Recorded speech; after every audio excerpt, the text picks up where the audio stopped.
welcome to our Lions, Tigers, and Resumes Online with Virginia, Franco, and Claire Davis, who are hoping will join soon.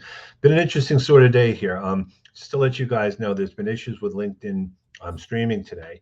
So if you can't watch this now, again, if you're trying to get in and hear us talking, you don't know this for sure, but it's on YouTube, and I actually posted this in the chat. So we'll do the best that we can. Want to thank you very much, Virginia, for joining us. And we were going to tackle a couple of different things today that came up, and we definitely want to see, people that are in the chat just joining us. So was there one thing you wanted to start off with in particular? I think you saw there's some comments or people had questions about that. Yeah, well, first off, it's so the fact that people are being able to comment. No one's saying that they're not having trouble accessing us. Is that correct? So I can't see the comments. No, well, what I've been doing off to the side is if people can post a comment that they can't get in, but won't see the stream, and we'll find that out in a few seconds. So I'll show you what'll end up happening, because it happened at 1 o'clock, happened to people at 9, happened to people at 10, and it's not everyone. So we'll see. Okay. I mean, no specific questions, but I would love to. I was thinking about a conversation that you and I had offline yesterday with a group of people. That we were discussing what happens if there you go. I can log in. I'm on YouTube. And that's how you'll find this out, because I put this out about an hour and a half or so ago, so people would have that access. Okay. So anyway, Kenneth, you and I yesterday were speaking with a group of other folks in our industry, and the question was posed: someone wants to join LinkedIn for the first time. They have no presence. What sort of pieces to the profile do they need to convince someone that when you do a connection request that you're a legit person? And my initial thought is that you need to have sort of the basics filled out that give you all-star status, which includes the picture, the headline, the about section, experience, skills, and then education. But then someone else brought up the point that there are dupes out there that fill out that section and they're not legit. So another way that you can show legitimacy is to connect with one or two common people that this sort of will help to establish trust. And that was a really good point that I hadn't thought through before. So yeah, I mean, because when I was going through, we started talking about the profile, and we talked about the priorities, and I said you have to have a picture up there, and you have to, at the very least, put in your specific jobs with some information. But this is why I asked the question in the group. The question I had was, how would you connect with someone who doesn't have much of a profile, but may either name drop me or may mention something that shows that they're a little more of a person? I mean, we all had to start somewhere, right, with 0 or 1, and maybe it was a little different time there. And I asked that as a question because I want to get different viewpoints, because my mindset may be different than someone else's, for sure. Absolutely. And the other thing I was thinking about, because look, I have been duped, accepted people that I really shouldn't have. You could always start by reaching out to 1 or 2 trusted people via email and say, this is me, please connect with me, to get the ball rolling, on the platform. I always say go to family and friends, first of all, who know who you are. Having a picture is so important. But here's a person who was we'll say technology challenged, which is a big part of it. And he didn't know where to get started. So yeah, he had the ability with me to walk through some of the steps, but LinkedIn does not make it that easy for someone who actually knows what to do, doesn't even know where to start. They don't. I've accepted people without pictures because a lot of people come to me because they need something built from the ground up. So I sort of forgive that. It sounds silly, but a lot of people that are my age and older, I always say, find a teenager to help you navigate the platform, because sometimes they're just much more native with this stuff. So the question I get all the time, and I'll ask it again today, is how far back do you go on a resume? Because I've had people who have worked at one company for 25, 30 years. Yeah. That's their experience. So what I've been pretty much suggesting is that, yes, you have to list your experience, but maybe your earlier jobs at that company could be early work experience at this company just with the job titles. But I don't know if that's the right way to do it or not, because you're still listing that they worked at the company for a while. Mm-hmm. Do you list all that? How would you do that? Yeah. So what I do is, number one, I think about what the target is. And if someone is targeting a pretty senior level role, no one expects you to be, just have 10 years of experience. It's not a shock for them to see a little bit more. So I am really comfortable going 15, sometimes even 18 years out. So that puts us at like 2006 to 8 is where I am comfortable listing the relevant experience. But then whatever experience from before is relevant, whether it's the roles that you held at that company or the maybe you worked at other organizations, I'll create an earlier experience section where I highlight what is relevant. Again, sometimes it's an achievement. Sometimes I'll just say, learn the industry from the ground up in X, Y, and Z roles at this company, and I'll remove the dates from it. But again, you get to pick and choose what is relevant. This is not your blueprint. It is your brochure. So if you held a role doing something that is not at all important, you do not need to include it. No one, when HR goes to verify your employment, they're not going to say, "Oh, you lied because you didn't list the role that you did back in 1989." So I keep in mind relevancy and target. I think what I find a lot too with the people that just lost their jobs, I think they throw things together and they don't go into the same amount of detail as they might have for jobs a year or 2 years before because they want to get a resume out. So I'll say to them, you must have done more than this. And they're just putting it together because it's an add-on. And I don't know if you see that or not too on your space, that the resume, go ahead.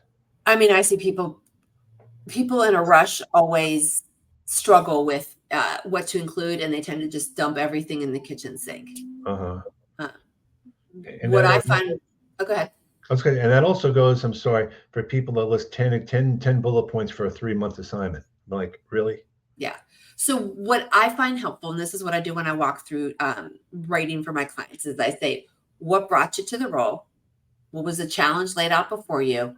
And when as the role came to a close, what did things look like then? So what was the before versus the after? What did you do to help move the needle from point A to point B? And then try to get some context and measurables to show that, yeah, I did get things from A to B. Those responses in your head are what you put in your resume. So it's not a list of your responsibilities. It's a list of your achievements. Claire is going to be joining us. 10 minutes, she said. Yeah. So I think for me, the biggest challenge is actually to get some, and I don't know how many people can actually comment today too, because of the whole LinkedIn live stream thing, but I want to make sure people understand that the resume, and I preach this, and I'm sure you do too, it's a starting point. You get a resume, but you have to tweak it, whether it's the job title or roles or some ways, because you're going to have different things and different accomplishments. It's not one version. And you have to be that it doesn't have to be a redo of everything, but it has to be positioned different ways for different jobs. Wouldn't you agree? Yeah, I always ask to see a handful of job postings of interest, and 9 times out of 10, by reviewing the job postings, you can identify commonality, and usually that commonality in requirements is the stuff that you're going to include. And so then when it comes to customization, often it's only a matter of tweaking the headline, maybe adding or subtracting a skill that is required. And then you might want to feature one bullet at the top versus another. When people are skimming a bunch of bullets on a resume, they tend to look at the very first one first. So make sure it's impactful and super relevant to that role that you're targeting. So then it's not a total do-over. It's just moving a couple of pieces around, and the customization can be done in just, a matter of 4 or 5 minutes. Do you feel that it's we're very big on having the skills at the top of a resume where we are, because that's something that's going to stick right out as opposed to burying them on the bottom. Do you have certain other suggestions or things that would make sense in a general way? Because I know every resume is different. Yeah. So when I do a skill list, it's never longer than 3 lines. We've heard time and time again from a majority of recruiters at a wall of keywords. is not something that anyone wants to look at. So look at the hard skills related to that role. You can use Resume Builder, Career Explorer on LinkedIn to help you find those keywords, but have it at the top below your summary, above your experience section. Yeah, I think that's a very good point because I've seen so many skills that are like detail oriented, Yeah, multitasking. I and mean, people aren't going to those look. are not Yeah, skills. people aren't. Those are descriptive, but no one's going to use those words to look for talent like you. So you need to think about, what are people searching for. Detail oriented is not one. But when I get to senior level, like C-suite executive level roles, I actually don't include a skill section in the resume. I might have a couple of key things at the top. Like if someone's a CEO, I might put like sales, finance, operations, and people leadership or something. I don't know, like 4 little terms to sort of show the job. Keywords, though, are more prevalent in that mid-level role in my experience.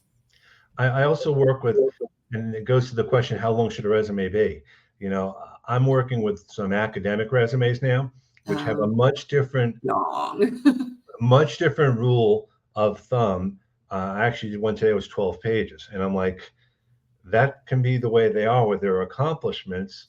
But at the same time, there are ways to portray it better. You know, Yeah. And so academic CVs that are also used in like medical, right. and not medical sales, but like doctors and Mm-hmm. they're clinical clinicians, and then federal resumes when you're applying for a job on USA Gov, those are different than the resumes that I write and you're referring to. Those are more corporate or marketing resumes. Right. There you list literally everything you've done since the dawn of day, every presentation, every talk you've given, everything. And so length is not the same issue. The resumes you and I are talking about are, the rule of thumb for me is less than 5 years, one page. After that, 2. Sometimes I'll go into a third. But I really try to keep it. When I go into the third page is because I have done every last bit of editing and tweaking I can do to make sure that everything that's not relevant has been cut out. For me, the other pet peeve I get is a lot of the acronyms. I am, you know, I have acronyms from work, you have acronyms, but they don't really belong on a resume unless they're very specific to your industry. And even then, I would think twice about some of them. And I don't know how you handle that if you're getting a lot of acronyms from certain industries. Do you have people write them out? Do you have people be more general? I mean, If someone is really going, what I want to do is I want to, if it is a really well-known industry term, like, I don't know, AWS, Amazon Web. AWS, right? If you're in IT cloud, you don't need to spell out Amazon Web Services in my mind. But there might be something else that's unique to your company, or maybe you are looking to go beyond tech into something else, and you do need to spell that stuff out. The other situation that I came across this recently was someone that I wrote for that is targeting roles in Europe. And I had done the acronym YOY for year over year. That's a pretty standard English term, but it's not in France where this guy is. So even though he was targeting multinationals, it occurred to me I need to spell out year over year for that audience. You need to keep your audience in mind. So this is a question that this is actually from YouTube. That's how you can tell with that thing. Oh, okay, cool. When applying for similar jobs within the same company, should you customize your resume for each job? Does this aid or hinder your chances? If you are, so let's say I've got 2 or 3 different jobs possible within the same company. What would I do? Would I send out the resume 3 times for 3 different jobs? Would I customize it, or would one resume maybe go? I mean, that could work against you, I guess. I'm not sure. I mean, every company is different in terms of how many roles you can apply to. Big, large companies, it might be easier to apply to several roles versus, a small startup where the same person is going to look at them. So you need to think about that. If I'm responding to a specific job online, I'm going to customize it for that opportunity. What do you think? I think in some cases, it's the most important thing you can try to find out is, even if possible, is it the same hiring manager for the 3 jobs, as opposed to maybe the different jobs have different hiring managers and maybe it goes to different people. But once your resume is online, it's in a portal that's there. And even if you tweak it, I mean, you're just going to be confusing them. And if there are similar jobs, I'm sure you can come up with a resume that is similar enough between all three. But it shouldn't just be about applying online, for sure. Yeah, I mean, that's where getting a live person and getting some feedback from them is if it is the same department and certainly the same recruiter, then you want to have that conversation. I'm thinking more of, those big super siloed companies where they would never, even though it's in the portal, that their wires can cross or not cross. I mean, what I wonder sometimes is in some cases, oh, look who just joined us. Hey, you made it. Oh, sorry, I'm late. Okay. Is Mercury in retrograde or something? Because it is a lovable chaos happening in the day at this house today. Well, speaking about chaos, LinkedIn Live is not working, first of all. Oh, but Mercury. So we are on YouTube. So it's wow. being recorded. I added a YouTube link. So as an example, like Terry Seaman is here, and as he said, yes, no, go on LinkedIn, but come here to YouTube. I love it. Oh, hey, good to see you. Well, thank you, YouTube. We'll have to come over here and stream more often. Well, this has been going on all day, so we've been kind of having a challenge about this. So it's grateful to other folks who had the glitches before us to give us the heads up. Claire, I'd love to hear from you because you're working with people that are targeting, big giant medical device and pharma companies. The question was asked, if you're applying to several jobs within the company, or number one, should you apply to several jobs within the same company? And then number two, should you customize your resume for each opportunity in that situation? What do you think? Oh my gosh, great question. So, and thank you for asking it. And thank you guys so much for your flexibility as I pop in here late. I'll tell you the story at the end too, if you want to go. But I would say for me, I like to counsel my clients to choose one target at a time. And admittedly, this is the hardest part of the entire process, is choosing what you want to go after. But if you're looking to gain momentum in your search to the degree where you're starting to get interviews for things within weeks instead of months, your target has to be specific. Now, that doesn't mean you can't apply to other roles within the company, but for your strategy, I would recommend that you choose one goal at a time and give yourself some time. So choose your favorite and give it, a few weeks. And if you're seeing like, oh, okay, as I do informational interviews with people at the company or who have left the company, I'm finding that maybe this isn't exactly what I want, then switch your target. But give yourself enough time to really do the 360-degree approach that it takes today, because especially in healthcare, and I'm sure anybody watching who has friends in medical sales or who maybe is in the industry themselves knows that companies that used to be having layoffs maybe once in a blue moon or maybe even once a year, looking at you, big med tech companies who chop the bottom 10%, now it's multiple times a year. So I say that not to scare anyone, but I say that to say, you've got to use these other avenues to get you into that one particular target. It's got to be your networking. Virginia, I'd love for you to talk about the networking that routine that you shared with me a few years ago and that you still talk about. I coach my clients in the way that you taught me, because what a great, simple and easy way to do it. But focus first, and then pivot should you find that you're not getting the traction you want, or it's not exactly the role you want.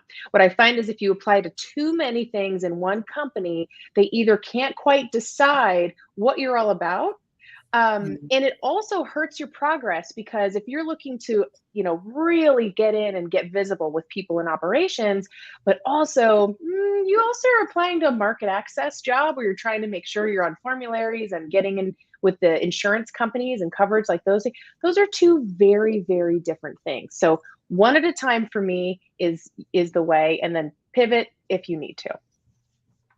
Yep. That's good advice. And 2 weeks feels like a good amount of time to wait. Is that what you're saying? I'd give it at least a few months, because a few months, if you're finding, and now we're talking about maybe VP roles, national roles, they're going to take often a little longer. It depends on what you've done in the industry and who you already know in the industry, because a lot of people follow people, which is great. Yeah. But I would recommend at least a few weeks to months of choosing one target and going after it really, really well. But here's the thing, if you're finding that, okay, well, Claire, I've been networking with 10 people a day in this operations, a niche of this company, and I'm finding, I don't know if that's really exactly what I want to do. I'm not getting the traction. The story's not connecting for them. It's time to pivot something. So either you can choose another one of those roles, or you can look at your experience and say, okay, maybe the way that I'm presenting myself isn't coming across well with what they're trying to solve. And maybe my value for them isn't clear enough. So if you're not getting traction, it's always a really good idea to go back to the drawing board and revisit the professional documents that you're bringing to the table and ask yourself, now that I've gone down the rabbit hole on this one trajectory, is it what I really want? Am I still excited? Am I more excited than when I started? And if the answer is no, you might consider looking at those other roles and then pivot your entire strategy to those types of roles. That's my thought. What do you think? Similar, difference?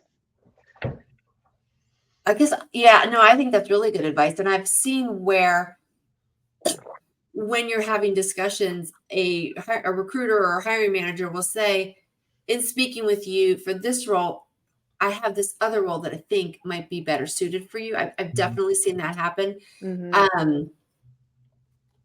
I'm just thinking about when, and this is when companies are like in growth mode, which we're not seeing right now, but where they'll be open, like a consulting firm will be opening up a practice and they'll have a couple of different roles all within, there's a plethora of roles. And whether it makes, and they're pretty similar. I have to think through my thoughts on that, on how to handle these situations. If they're that close in targeting, if they're that close, I'd be okay with saying apply to a few of them. We do tend to discourage applying online as the first step.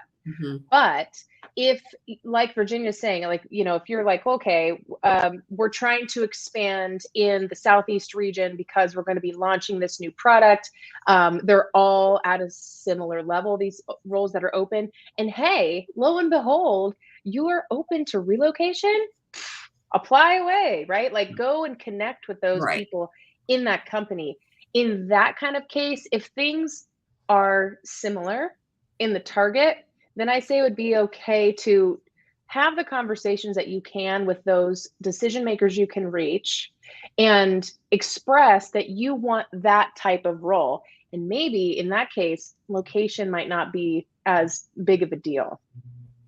Yeah. No, I think that's a good point. And so my brother he lost his job 5 months ago, landed and started about 3 weeks ago.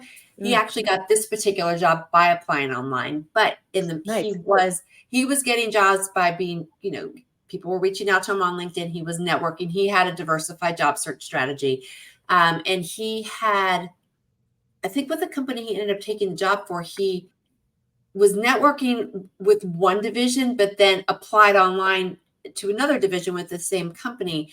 But what he did that I feel like really helped him to have success applying online is that, number one,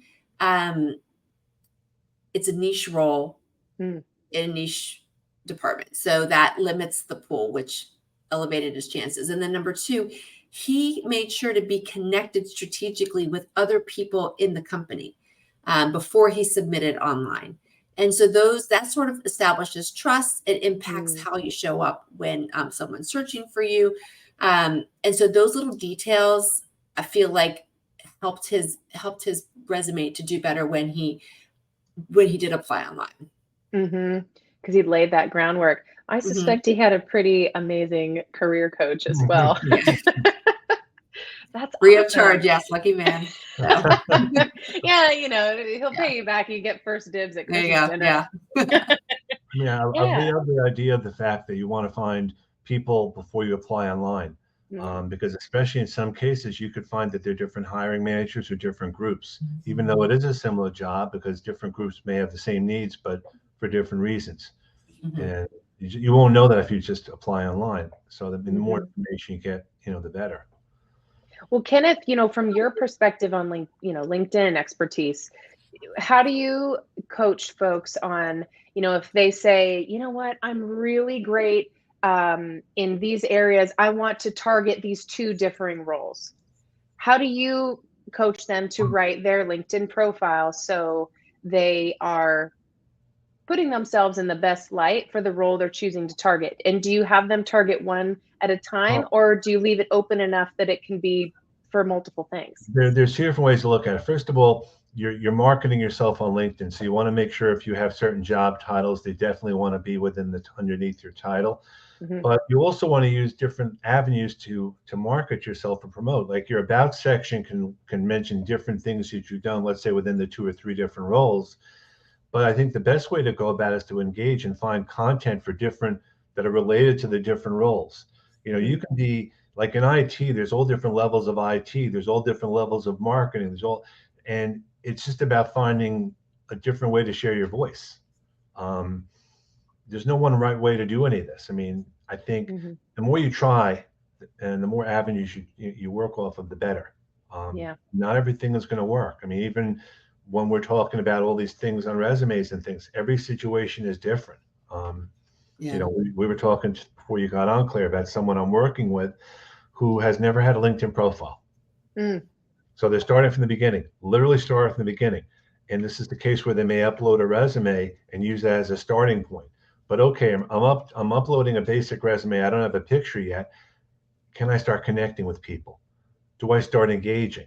Do I have to have more of a robust profile? So if someone reached out to you and you saw someone with that, you probably wouldn't want to connect with them yet because you wouldn't know enough about them. Or you'd wonder, is this account real? Right. Is this the real deal? Absolutely. Yeah. It's I love that what people might not know is that Virginia and Kenneth and I and a lot of folks who are here to help job seekers, as a career, right? This is what we love to do. We are literally constantly talking to each other in the back channels all the time. We're crowdsourcing. Yes. Always. Because the answer is always it depends. And so there's never a one way. That's right. And so we talk to people with backgrounds in HR and recruiting and all of it. But Claire, I was thinking about what you were saying about sort of picking one target. When someone comes to me with a couple of options, when it comes to writing their LinkedIn, I really encourage them to lean one way or the other because it informs how I write. I write with the lens of that role. But what I do to begin with is I'll look at the two different targets and I'll say, this is the commonality that I could write to. But it will help to have a leaning one way or the other. And then often I'll write two different headlines for them to choose from, one focused on each avenue. That's why you are the best. That is amazing. But it's hard. It's hard because people don't want to limit their options. But what they don't realize is that when you cast too wide a net, your stuff appears diluted. Exactly. And it's basic marketing principles, right? If we're talking to everybody, we're not gonna, if I was a car manufacturer and I put out a new type of car and I just said, yep, this car is for like everyone, everywhere, every budget, every color, snow, desert, everything. It's not as specific as if I said, I am the manufacturer of Tesla, not a sponsor, but wouldn't that be cool? And this is for folks, right, who are concerned about having a battery up car. Maybe they're concerned about environmental issues and conserving resources for the environment. And maybe they don't really love super uber long road trips because you're slightly limited by your charging capability. But for those commuters who want a super slick, super mod, energy efficient car, there's Tesla. But that speaks specifically to one type of To a audience. specific audience. Yeah, And if exactly. and if anybody listening here is probably thinking like, even just saying the word Tesla, you Mhm. get that feeling of like, ooh, I've seen those on the highway, and they're You very get, sleek. you get the brand Yep. immediately that comes to mind, right? Right. So same thing, targeting really does help. Mhm. And specifics do help. And I love that you give 2 headlines for your clients. So what's beautiful about that is really the core of the resume. Often we only have so many results that we remember and can talk about.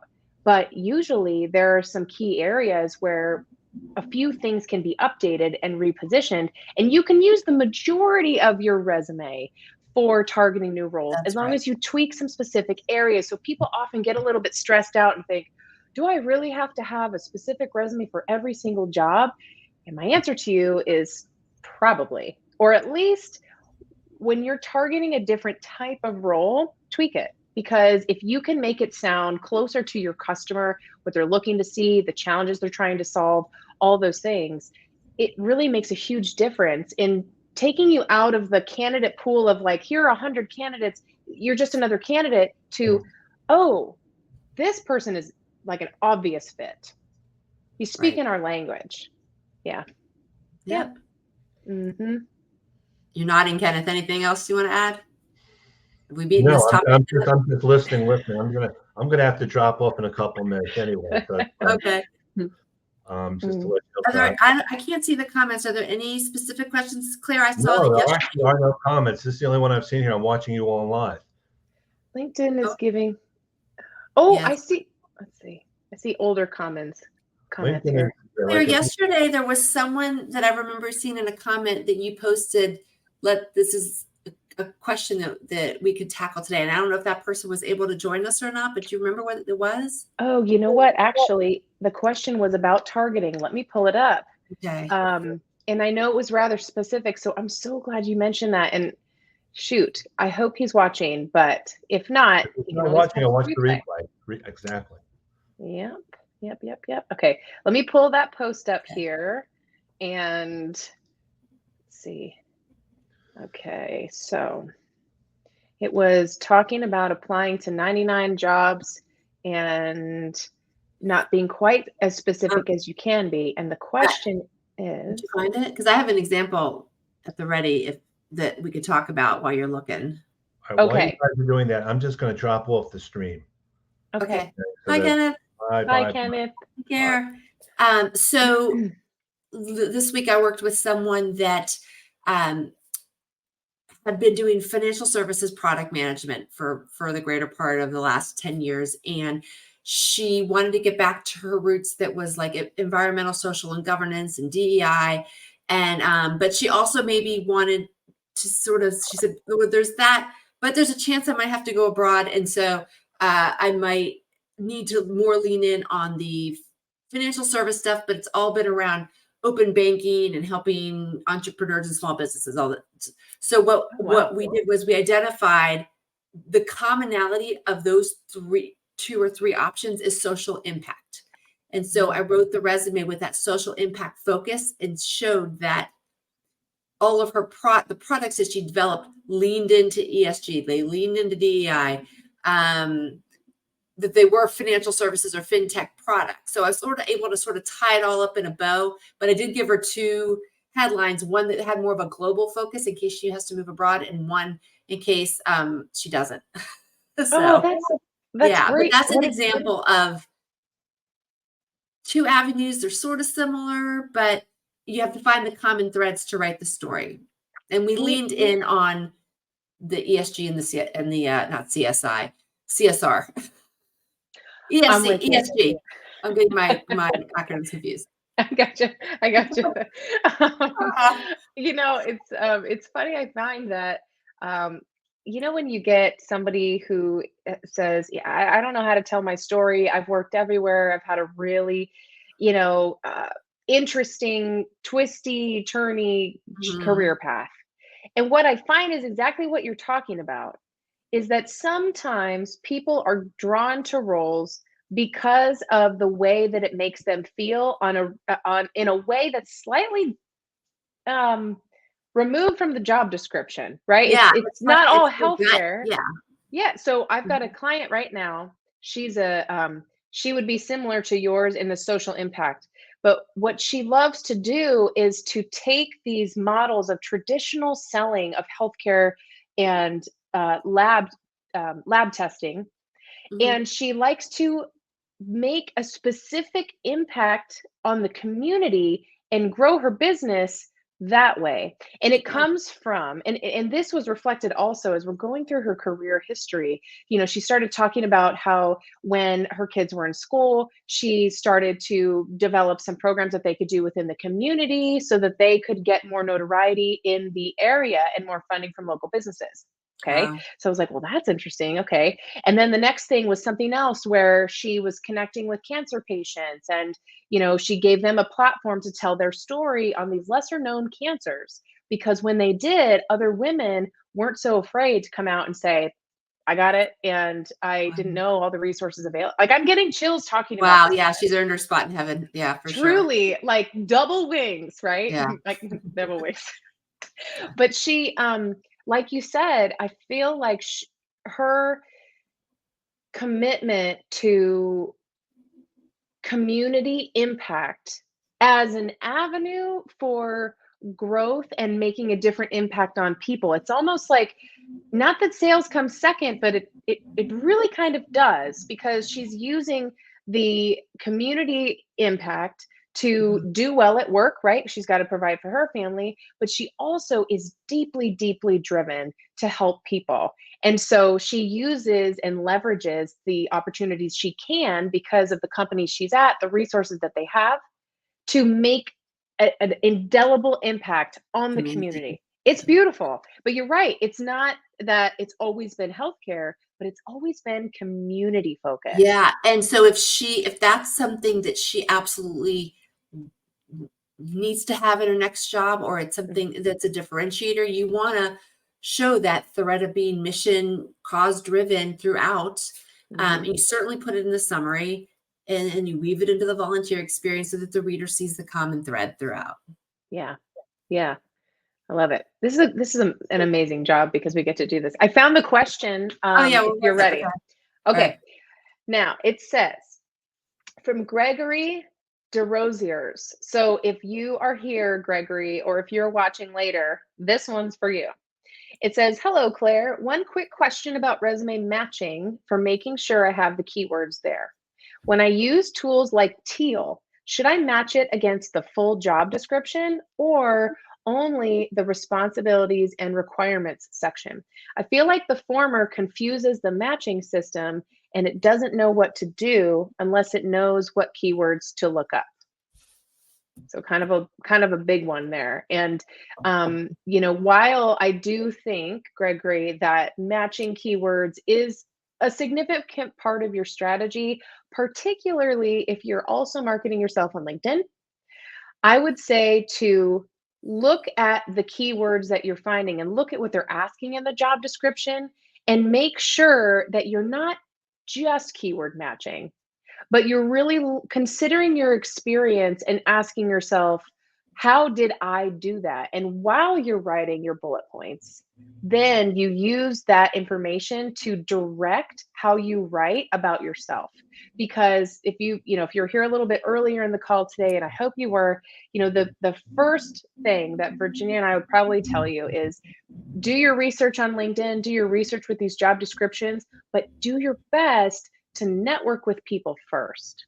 So as long as it's not your only strategy, I think either one's okay. But I'd love to hear your thoughts on that, Virginia. So full agreement. Here's what I do when I'm figuring out the keywords, because what you want are documents that resonate first and foremost for humans. But when people are scanning, especially like that first level screener maybe that doesn't know the role inside and out, they're scanning for certain words. So you want them to be peppered in. So I will use sites. I have not used Teal, but I've heard really good things about it. But like JobScan's another one. I use the Resume Builder tool on LinkedIn. I use LinkedIn's Career Explorer tool. I'll type in the job description or job title, and a bunch of keywords always pop up. When I'm assuming Teal's the same way as JobScan. I focus on the bottom section of the job posting, not the top part that talks all about what the company's about. I look at the must-have and nice-to-have requirements, and I do a big data dump of keywords. Eliminate the duplicates, and that's sort of my list. From there, then I'll focus on the top 10, and I make sure to weave those into the story. But I write the story first, and then I'll take the resume and I'll run it one more time against the resume builder and see if there's anything I missed, and then add those in. But Awesome. when you bypass applying online as your first point of entry, and when you have a diversified job strategy that includes only applying to the jobs that you're really targeted, that you meet a lot of, 70% of the qualifications, that you've connected with people from those companies first, then in my experience, the keywords are not nearly as critical. Keywords can help a ton in LinkedIn, though, because they can help you show up higher in search. So focus your efforts there. Put that keywords in the headline. Put them in your job titles. Put them in the skills section at the bottom. So that's, what do you think, Claire? Because I feel like the next question is going to be, okay, well, what about when I put my resume on LinkedIn? So can you kind of give us your take on why you should, or maybe shouldn't, put your resume on your LinkedIn profile? So there's two places where you can put it. One is you can just stick it right up for the whole world to see it. And to me, that is not a great idea, because you lose the ability to customize your resume. You're losing the ability to control your narrative. But there is a behind the scenes place where you can put it. And now I'm spacing on where it is, but I know I've got it, and I could find it.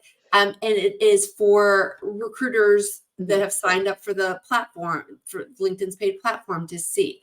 And you can have a couple of versions on there. And what's cool about that is if there are keywords from the resume that somehow didn't, like, let's say LinkedIn gives you 50 keywords to include, and there's a couple more in your resume, it'll actually add it to the list for the recruiter to see. So I am a fan of putting it in that backdoor place. I think that's a really great option. I used to say, don't ever put your resume on LinkedIn. And the thing is that if I were to assume that everyone was really trying to like be a marketer on LinkedIn for their job and like noodle down, but sometimes, you're busy, or maybe, you're employed and you're trying to low key get your resume out there. That backdoor option is not a bad idea, especially it's if you just can put one more multiple place. versions. Now, I'm trying to find where it is. Mm-hmm. I'm on my screen. Hold on. Because I've got a screenshot of it here. LinkedIn's changing all the time, and so I always forget the exact names of stuff. But if you ever want to keep up with what's going on LinkedIn, follow Kevin D. Turner. It is called Share Resume Data with Recruiters. You go to the Jobs tab, you go to Application Settings, you upload your resume, and then you toggle it so it says Share your resume data with all recruiters. That's great. That's great. Okay. I'm so glad you shared that. Also, I just logged into the comments. I wonder if that'll make a difference. Are you on Paging LinkedIn? Kevin D. Turner. He's the president of LinkedIn. Yeah, there you go. That's my favorite. On the regular, he posts 3 to 5 updates, it seems like, every day that LinkedIn is doing. So it's amazing. And usually when there's a huge glitch going on in LinkedIn, it means they're getting ready to do an update, which I'm guessing that's what's happening since StreamYard's not working today. Yeah, and this week was a little bit bananas with posting, and yesterday people weren't able to actually click on certain functions of the platform. So I have a feeling that things are changing significantly behind the scenes. Yeah. So we'll ride the wave, this next wave of updates. Yeah. But so far, I mean, what I find is that we do tend to get some of the worried requests in my inbox lately about, hey, is LinkedIn even worth, using anymore for my job search. And while, we talk a lot about don't let it be your only approach, and maybe it's not even your first approach, maybe it's more of the research arm of your approach. It's still such an incredible tool because it's like a massive uplifting networking event every single day. And I was speaking with a gentleman the other day who was saying, "Hey, I'm going to this conference and I am not advertising that I'm looking for a role." He's a global operations manager. So he's going to this conference and he wanted to start speaking with the other companies who would be there. And he said, "I'm rusty, Claire. Like, tell me, do I just hand out my business cards? Like, do I just, drop by tables and hand business cards out and like whisper in their ear and say like, hey, if you know anything?" And I said, honestly, it's just like LinkedIn. You're going to meet a ton of people. And the beauty is every single person that you connect with, you will exponentially grow your network, because once you build rapport with that person, they're thinking of their entire network should you go about the right way to help you. But it's the same thing at the conference. I said, the best way is to chat people up. Doesn't necessarily have to be about work, and do your best to get that conversation out of the room. Grab a cell number, grab LinkedIn, say, hey, let's connect on LinkedIn. Use the DMs to your advantage, because everyone at a conference like that is going to have a barrier of, I'm trying to impress the other people here. I'm trying to, be a face of a company right now. So I'm very buttoned up. So everything's going to be, by the book. Or there's just an onslaught of people in that room. But getting people out of that conference room and getting people that you meet out of the comment sections or the groups in LinkedIn and getting them one-on-one to really talk to people and build and foster those relationships, I feel like that's where LinkedIn, above all else, is the most incredible tool that it is. Yeah, I agree. Whenever someone says, can I skip using LinkedIn for my job search? To me, it's one of the more valuable platforms because it's really more than one tool. It is the world's greatest CRM.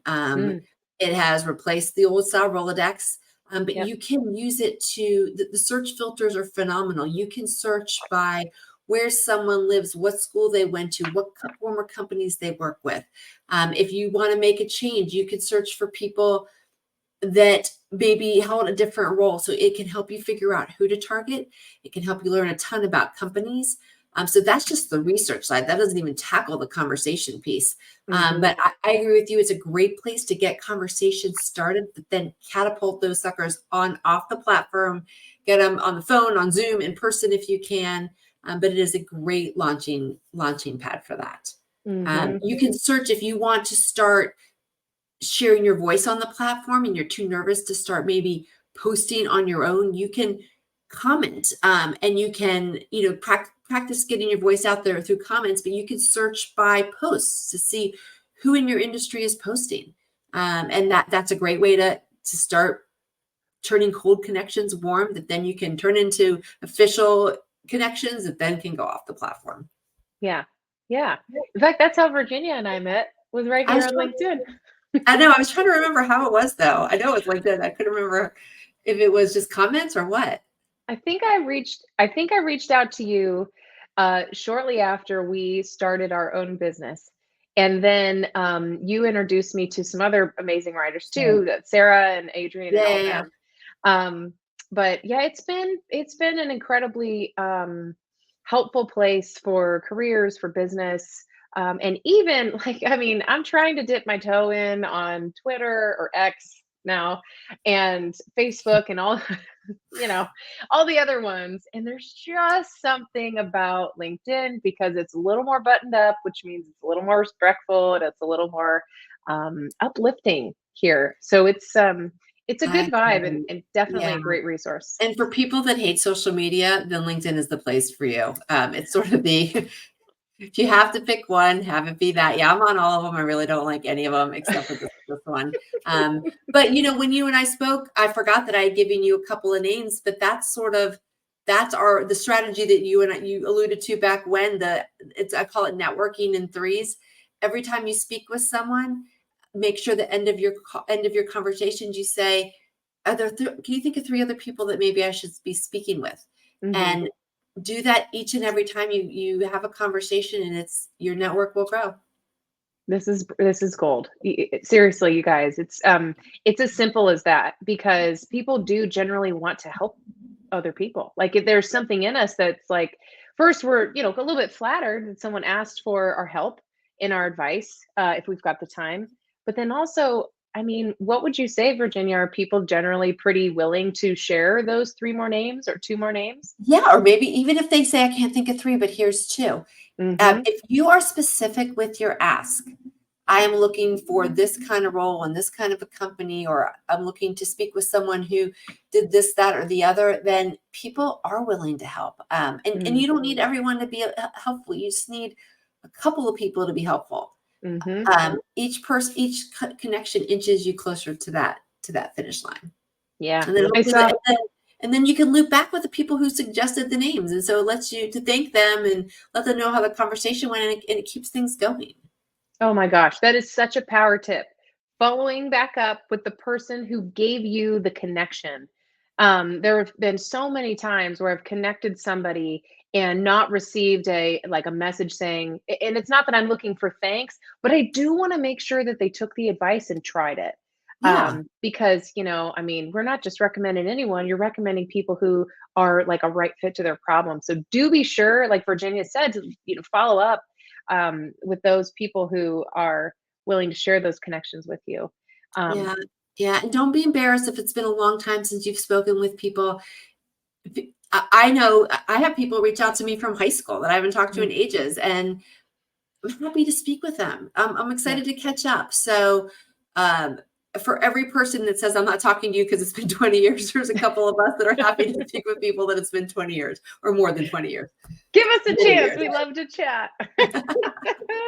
I just saw a question come in from Jay Lamone.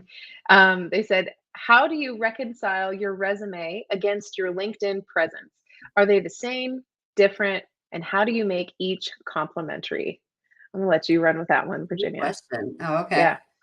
Thank you for the question. First of all, LinkedIn and resumes are absolutely not a cut and paste. They used to be 15 years ago, but sadly no longer. You have to do a little bit more work. LinkedIn the tone is very different, right? Resumes are more formal. LinkedIn is conversational. The resume is super, super targeted. Sometimes LinkedIn has additional details that that expand upon your brand, details that you might include a couple of stories or things about outside of your career that speak to the brand that you wouldn't on the resume. There are certain details that you don't share on LinkedIn that you would on the resume. If you let's say you're currently employed, and when your company is a hot mess, but you have helped to turn things around, or the company suffered losses, you're not going to throw your company under the bus on LinkedIn. So you're certainly not going to share that. Sometimes there's revenue numbers that are not public, so you can't share that stuff on LinkedIn. So those are some details that I don't include. With the experience section, I don't include every single bullet, but what I will do is a couple of paragraphs that show this is what I was brought to do, and here's some rough highlights. How about you? That's, I mean, a full agreement with everything you shared. And then the next, Jay Lamone is John. Hi, John. Thank you so much for your question. Great to meet you. So my addition would be LinkedIn has a robust library of courses. So a question I get commonly, which sort of piggybacks on what you're sharing here, John, is what if I want to pivot or get promoted, or I have been I'm experiencing a career gap, or I'm taking some time away to take care of my family or my health. And LinkedIn has so many courses, also not a sponsor. Come on, LinkedIn, sponsor us. But the thing you can also do is strategically look for courses that you can take to upskill and to refresh what you have going on, so that when somebody's taking a look at you, and yes, maybe you are within a career gap and you can speak to it, you can also say, yep, but I'm not over here twiddling my thumbs. I'm preparing for the value I'm going to deliver to my next place. So places like LinkedIn, places like Coursera, you can even go back to if you anyone listening has gone to college. I'm not sure exactly about high schools, but I know a lot of community colleges will offer short classes and certifications and things that they didn't used to. So you can really add to the skill that you have in a time where maybe you're pressing pause or maybe you didn't have a choice after a layoff. And certainly if you do it on LinkedIn, those come up on your profile. So it's also good to be choosy, like, uh, do choose ones that you feel would benefit you and also be somewhat impressive and relevant to the roles that you're targeting or the industry if you're trying to make yourself relevant. And that can be kind of a nice little boost. The other thing I'll mention are testimonials. I cannot stress the value of social proof. Like we've talked about it all week. I had my team sit down and we wrote an entire quarter's content on testimonials. We have now pumped out so many templates for testimonials. You guys, social proof is pivotal. And it's basically someone else vouching for you. And how many of us go out to eat, but the first thing we do is check the Yelp reviews? It's the same thing with hiring.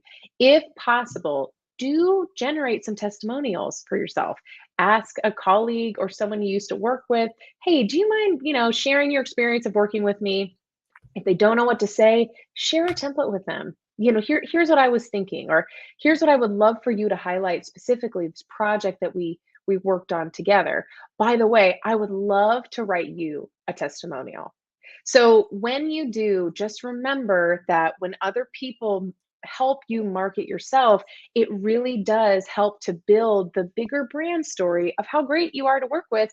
And look, here's, John, Sally, and Amos here to share their experiences doing so as well. So testimonials are big for us. I love both of those. My add on the education piece is that LinkedIn Learning is part of premium. So if you pay for premium, you get it, but you can do LinkedIn free for 30 days and you can access a lot of stuff. Where I also feel like leveraging LinkedIn Learning is helpful is for people that are worried about age discrimination, because people feel like you are not, the bias that people have against that generation is that they are not open to learning, not open to change. So if you can sort of describe yourself on your about section as a lifelong learner, and then you show that you've taken these courses, whether you take them on Coursera and add them to your LinkedIn or they pop up automatically having used LinkedIn Learning, that helps to mitigate that myth. The piece about the testimonials, the other thing that I think is important is to make sure. So what I see is people that maybe had a bunch from their role 8 years ago and then they haven't updated it. So think about the things, the parts of your brand that you want to make sure are highlighted. So if you being a leader is really important to you in your next role, you need to have people that speak to your leadership. So it's good to have some bosses. Sometimes it's good to have some peers. Sometimes it's good to have some direct reports, depending on the messaging that you're trying to convey in the testimonials. But yeah, when someone can describe what you're trying to say about yourself in their words, there's a ton of power in that. Oh, totally. And give them some help, because a lot of times people want to help, like Virginia, like you were saying, people want to help, but they might not know what to say, or sometimes reviews make people nervous. Like, I don't know what to say. I don't know how to brag on you, right? Like, how does this work? And if you give them a couple things you would love for them to touch on, because you know what your goal is. So if you're trying to say that you are ready to be promoted to manage people, you might have someone mention their experience with you when you had to lead a launch with your team in pharma, right? Whatever it is. Yeah, like group leadership. Yeah. Exactly. And it will really help, because it's not just a fluff testimonial, and it's wonderful when people want to write testimonials for us, but by giving them a little bit of grit, a little bit of specifics to kind of focus it, it really helps it takes the pressure off of them, and it can really help to set you up in the light that you're going for. So I wonder how good, I have not seen it used for this, but I wonder how good ChatGPT would be about helping you to eliminate the writer's block with a recommendation. Oh, Let's that's a test that good out. I idea don't know. for the next episode. Yeah, See, just that's don't what put we your do. We leave super you hanging duper, on that. don't put your super duper personal information on ChatGPT. But if you could ask it generic yet specific questions, I bet it could give you some good stuff. That's a great point. That's a great point. Well, I love doing these shows with you, I Virginia. know. This is so fun. And we are out of time. I just realized. It always flies. Yeah. Well, thank you guys so much. I'm sorry about the tech glitches, but thank you for those who hung in there. We will be back next month. We don't know exactly when, but we do this once a month, and we alternate LinkedIn Lives or YouTube Lives. And what's the other one called? LinkedIn Audio. Mm-hmm. Yep. And if you guys have any specific questions like we answered earlier in the show, please feel free to send them directly to Virginia, to Kenneth, and myself, and we'll make sure that we answer them live on the show. And while you're sitting here watching us wrap this up, make sure we're connected. Send a connection request to each of us. Follow what we share, because I know that myself, Virginia, and Kenneth share a ton of strategy for your career for free. So please feel free to connect with us and take on all of that content. And thank you so much for your questions, you guys. And gosh, until next time, see you later or hear you later. Bye, guys. All right. Bye, everyone.